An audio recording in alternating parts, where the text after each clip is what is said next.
بسم اللہ الرحمن الرحیم۔ السلام علیکم ورحمۃ اللہ وبرکاتہ۔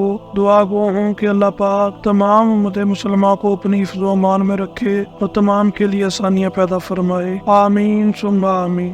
سیرت النبی صلی اللہ علیہ وآلہ وسلم کے سلسلہ میں بعنوان غزوہ بنی نذیر اور غزوہ بنی مستلق کے ساتھ آپ کی خدمت میں حاضر ہیں۔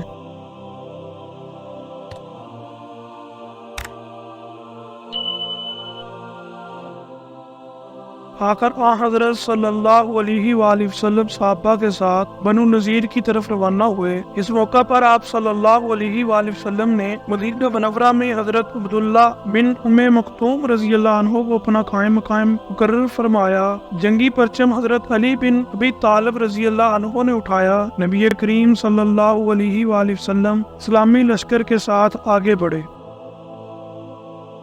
شام کے وقت مسلمان بنو نذیر کی بستی میں پہنچ گئے اور وہاں پڑاؤ ڈال دیا۔ ادھر یہودی اپنی حویلیوں میں بند ہو گئے اور چھتوں پر سے تیر برسانے لگے، پتھر گرانے لگے۔ وہ دن اسی طرح گزرا۔ دوسرے دن حضور اکرم صلی اللہ علیہ وآلہ وسلم لکڑی کے ایک قبے گنبد نما صاحبان میں قیام پذیر ہوئے جو حضرت بلال رضی اللہ عنہ نے بنایا تھا۔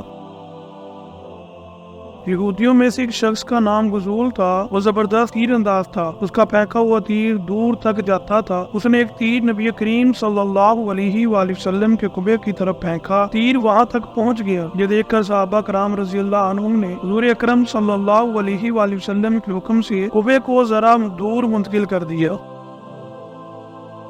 رات کے وقت حضرت علی رضی اللہ عنہ غائب ہو گئے۔ یہ دیکھ کر صحابہ کرام رضی اللہ عنہم کو حیرت ہوئی۔ انہوں نے آپ صلی اللہ علیہ وآلہ وسلم سے عرض کیا، اے اللہ کے رسول صلی اللہ علیہ وآلہ وسلم، علی نظر نہیں آ رہے۔ آپ نے فرمایا، فکر نہ کرو، وہ کام سے گئے ہیں۔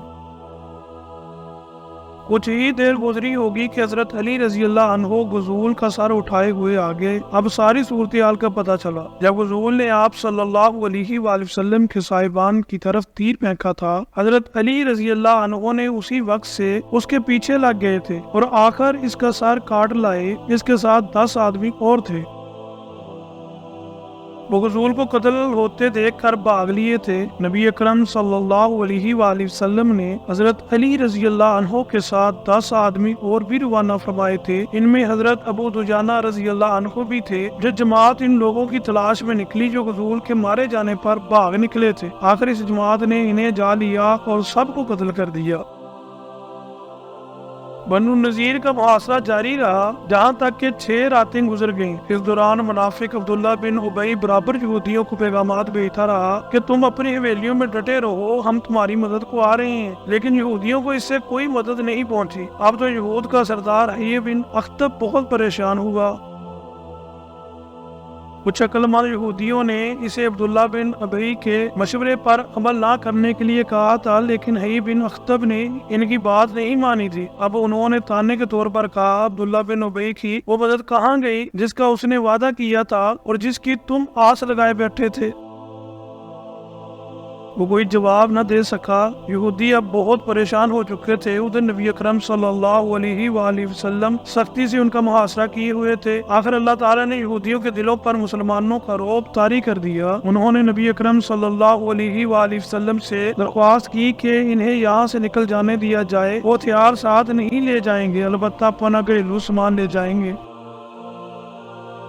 نبی اکرم صلی اللہ علیہ وآلہ وسلم نے ان کی یہ درخواست منظور کر لی۔ چنانچہ یہودیوں نے اپنے اونٹوں پر اپنی عورتوں اور بچوں کو سوار کر لیا اور اپنا سارا سامان بھی اس پر لاد لیا۔ یہ کل 600 اونٹ تھے۔ ان اونٹوں پر بہت سا سونا چاندی اور قیمتی سامان تھا۔ اس طرح بنی نذیر کے یہودی جلا وطن ہو کر خیبر میں جا بسے۔ خیبر کے یہودیوں نے انہیں وہاں آباد ہونے میں مدد دی۔ کچھ لوگ شام کی طرف بھی چلے گئے۔ غزوہ بنو نذیر کے بعد غزوہ ذات الرقاع، غزوہ بدر ثانی اور غزوہ دومات الجندل بھی پیش آئے۔ یہ چھوٹے چھوٹے غزوات تھے جو یکے بعد دیگرے پیش آئے۔ پھر غزوہ بنی مستلق پیش آیا۔ قبیلہ بنو مستلق کا سردار حارث بن ابی ذرار تھا۔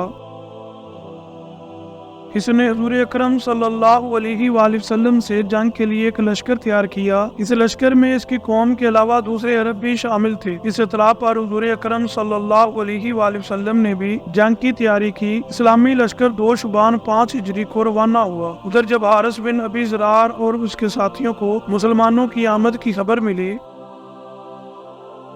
بہت سے لوگ بدحواس ہو کر حارث کا ساتھ چھوڑ گئے اور ادھر ادھر بھاگ نکلے، یہاں تک کہ آپ صلی اللہ علیہ وآلہ وسلم صحابہ کرام کے ساتھ اس قبیلہ پر حملہ آور ہوئے۔ مسلمانوں نے ایک ساتھ مل کر مشرکوں پر حملہ کر دیا۔ یہ حملہ اتنا شدید تھا کہ ان میں سے 10 فوراً مارے گئے، باقی گرفتار ہو گئے۔ ان کی عورتوں اور بچوں کو بھی گرفتار کر لیا گیا۔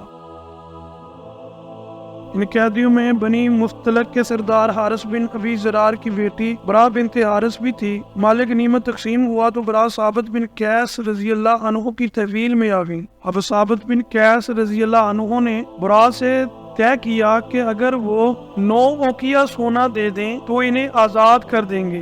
یہ سن کر برا نبی اکرم صلی اللہ علیہ وآلہ وسلم کے پاس آئیں اور کہنے لگیں، اے اللہ کے رسول، میں مسلمان ہو چکی ہوں۔ میں گواہی دیتی ہوں کہ اللہ تعالیٰ کے سوا کوئی معبود نہیں۔ ہمارے ساتھ جو ہوا اس کو آپ جانتے ہیں۔ میں قوم کے سردار کی بیٹی ہوں۔ ایک سردار کی بیٹی اچانک باندھی بنا لی گئی۔ ثابت بن قیس نے آزاد ہونے کے لیے میرے ذمہ جو سونا مقرر کیا ہے وہ میری طاقت سے کہیں زیادہ ہے۔ میری آپ سے درخواست ہے کہ اس سلسلہ میں میری مدد فرمائیے۔ اس پر نبی اکرم صلی اللہ علیہ وآلہ وسلم نے ارشاد فرمایا، کیا میں تمہیں اس سے بہتر راستہ نہ بتا دوں؟ برا بولی، وہ کیا ہے اللہ کے رسول؟ آپ صلی اللہ علیہ وآلہ وسلم نے ارشاد فرمایا،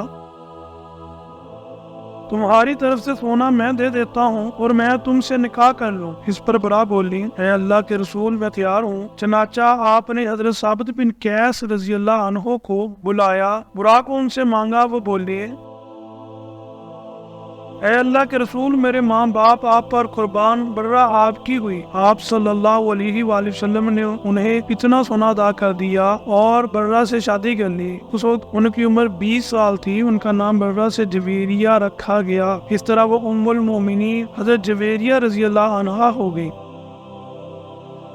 حضرت عائشہ صدیقہ رضی اللہ عنہا فرماتی ہیں کہ جویریہ رضی اللہ عنہا نہایت خوبصورت خاتون تھی۔ بعد میں حضرت جویریہ رضی اللہ عنہا کا باپ حارث ان کا فدیہ لے کر حضور اکرم صلی اللہ علیہ وآلہ وسلم کی خدمت میں حاضر ہوا۔ اس فدیے میں بہت سے اونٹ تھے۔ حارث ابھی راستے میں تھا کہ اس کی نظر ان میں سے 2 خوبصورت اونٹوں پر پڑی۔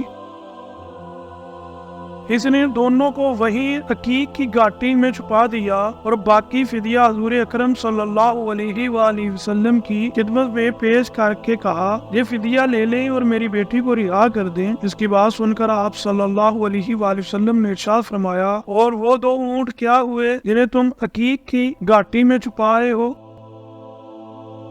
حارث بن ابی زرار سے سنتے ہی پکار اٹھے، میں گواہی دیتا ہوں کہ آپ اللہ کے رسول ہیں۔ اس بات کا علم میرے اور اللہ کے سوا کسی کو نہیں۔ اس سے ثابت ہوا آپ واقعی اللہ کے رسول ہیں۔ اس طرح وہ مسلمان ہو گئے۔ حضرت جویریہ رضی اللہ عنہا کے بھائی عبداللہ بن حارث بھی مسلمان ہو گئے۔ اس کے بعد بنی مختلق کے تمام قیدیوں کو رہا کر دیا گیا۔ کچھ سے فدیہ لیا گیا، کچھ بغیر فدیے کے چھوڑ دیے گئے۔ حضرت جویریہ رضی اللہ عنہا فرماتی ہیں، بنی مختلق پر رسول اللہ صلی اللہ علیہ وآلہ وسلم کی چڑھائی سے 3 دن پہلے میں نے خواب دیکھا کہ مدینہ منورہ سے چاند طلوع ہوا اور چلتے چلتے میری گود میں آ رہا ہے۔ پھر جب ہم قیدی بنا لیے گئے تو میں نے خواب کے پورا ہونے کی آرزو کی۔ جب آپ صلی اللہ علیہ وآلہ وسلم نے مجھ سے نکاح فرما لیا تو مجھے اس خواب کی تعبیر معلوم ہو گئی۔ مزید اسلامی معلوماتی ویڈیو دیکھنے اور سننے کے لیے ہمارا یوٹیوب چینل ہمارا اسلام انفارمیشن کو سبسکرائب کریں اور گھنٹی کے نشان کو دبائیں۔ شکریہ۔